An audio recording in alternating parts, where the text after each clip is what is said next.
I believe the expression "jump the shark" came from a TV show where the guy tried to do various things, and every episode he tried to do something more and more amazing until finally he jumped the shark. But there's nothing more amazing after that. Like, that is it. That is the peak. And there was also a time when TV shows would have the evil brother, the evil twin from another dimension. Like, when you reach that level, that was it. Like, there's nothing more interesting after that. That is when they ran out of ideas. And they're like, alright, well, the evil twin brother from another dimension is coming. And after that, you know that the show is dead. Now, it's race swapping a major character. Like, when they do this, they completely ran out of every possible idea. They are completely bankrupt. They're desperate. They have nothing else. So let's race swap something and call it a day. I like it that, you know, despite the fact that it generates buzz on Twitter, like, if you're not enjoying the race swapping, if you're not salivating over it, if you're not willing to fork up your cash the moment you see the race swapping, they're not even calling you a racist anymore. Like, they're fatigued. They got so much criticism, and by that I mean like the 5 shills that are left protecting DC Comics. They are so fatigued that they can't even call you a racist anymore. They're like, oh, well, why do you care? And I feel like that's the problem. No one cares about these comic books anymore. People, normal human beings, actually support diversity, okay? You want to be a progressive man, you want to call yourself a leftist, support diversity, buy a manga. Like, stop buying from California. Okay, California is everywhere. It created a system of systemic power that dominates America. It has like this evil empire, which is like systemically racist and oppressive. And we need to champion actual diversity. We need to support progressive Japan, the empire of the rising sun. They create good manga and great entertainment for you and your children to read. And I definitely call myself a progressive troll. I read manga. But look at this, right? It's not even the race swap that's the problem. Look at the graphics. Look at the drawings. And I will tell you something, right?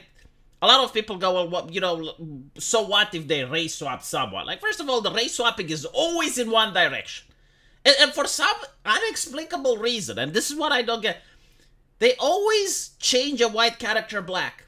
They never go with an Asian, they never go with a Hindi person, they never go with an Eskimo. It's always 100% of the time a white character black. They will never change an Asian character black or a black character Asian. Like, no, it's always just one way. But I want you to notice something else that I find interesting, is the downgrade of the quality, right? And I can explain why this happens. It's not just the quality of the drawings, it's also the writing. And the reason for this is because when they become progressives, you gotta understand, like, progressives are some of the most massive bigots on planet Earth. They cannot work at a company with someone that thinks differently. They call this inclusivity. So by inclusivity, they kick everyone that's not a progressive in order to get more progressives in. They call this inclusivity, right? Because they consider themselves the only humans on the planet. And they're the only ones that matter. So they want to be inclusive by getting other far leftists. Like, even a leftist person is not a progressive, right? Like, you need to be like extreme far left revolutionary individual in order to qualify. So someone like Ethan Van Sciver, which is a person that does really good, right? Like, his comic book, the first one, Cyberfrog, sold, I think, like $1 million. And maybe you disagree with his takes, maybe you don't like his political opinions, but I don't think that anyone can say the man doesn't know how to draw, right? And at the end of the day, you're hiring an artist. You're not hiring a CNN anchor. You're not hiring a political commentator. And looking at Ethan Van Sciver, I'm pretty sure that he is mature enough that he works at a company and he is told to shut the fuck up. He would shut the fuck up and just fucking draw, right? But they can't have that because they know that even if he shuts the fuck up, in his mind, right-wing's ideas bubble and surface. And because of that, they can't work with him. So they will fire him and instead hire this guy from Tumblr. I don't even know who's doing this drawing, and honestly, I don't even care. But look at it.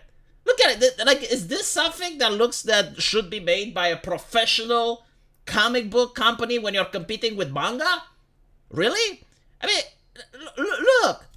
This isn't like, I can hire people from Pixiv to draw me something like this for $70. Unironically. Like, come on. And not only that, the story writing. An abusive father, really. So you made the Kents be black, okay, fine. But now you're making the father be abusive. You know, and they're arguing, like the Kents never argued like this. You know, the whole thing with the Superman story was that it was a wholesome story. Honestly, these people, in my opinion, have daddy issues and child issues. The writers, right? They have child issues. So they write these comics as therapy for themselves and other people like themselves that take into account that through inclusivity, they do not like everyone that's different than them. So they surround themselves with other people that had child issues.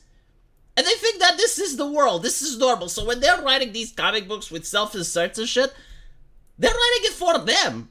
Right? They're not writing it for the people that are actually giving them money and putting food on their table so they can keep writing. They're not even treating this as a business.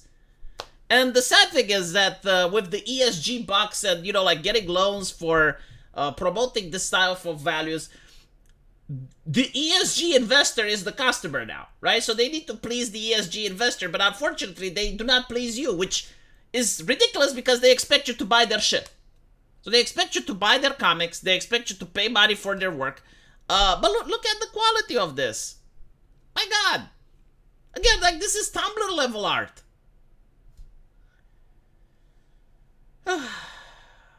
And it's just, it's something that I can't even relate, right? Because they keep talking about diversity, right? And by the way, where are his organs? Like, look at this drawing. The whole thing is like the parents are holding him back, right? Like, he is Superman and apparently he's so dumb, he doesn't understand that he should hide his powers, doesn't understand the reason, and his parents are trying to get him to be mediocre. In fact, this is literally what is being said here. Like, the father is like, well, you know, like, you need to stop drawing people with bad intentions. It's like, oh, you want me to be mediocre? I cannot relate, you know, like, okay, well, diversity, he's white, right? So I should be, because he's a cisgender white man and I'm a cisgender white man, there is this connection of the universe that clicks from this cartoon drawing into myself according to progressive ideology that you need to spend $100,000 to learn in gender studies university, right? But in reality, no, I do not empathize. Like, I would empathize with the previous Clark Kent, right? Like, he grows up in a nice family and he's at a farm, but then he moves to the cities and he experiences the struggle there, trying to accommodate, trying to fit in as his job. That is something that I can empathize with. But what is this shit? You know, like, he's so amazing and so good, but like, his parents are holding him back, and look how the evil the father is, and yeah, I don't know. Like, we'll see the sales, I guess. You know, a lot of people are defending this on Twitter, but they're not buying it. This is what I find absolutely fascinating. Like, they're like religious zealots, you know? They defend the Bible, but they never read it once in their life. Have you met people like that? Because I grew up with people like that. Obviously, not every Christian. But I grew up with people like that. They would defend the Bible, but they haven't opened it at least once in their entire life. Fascinating. Let me know what you guys think, though. And as usual, I will see you in the comment section. Take care.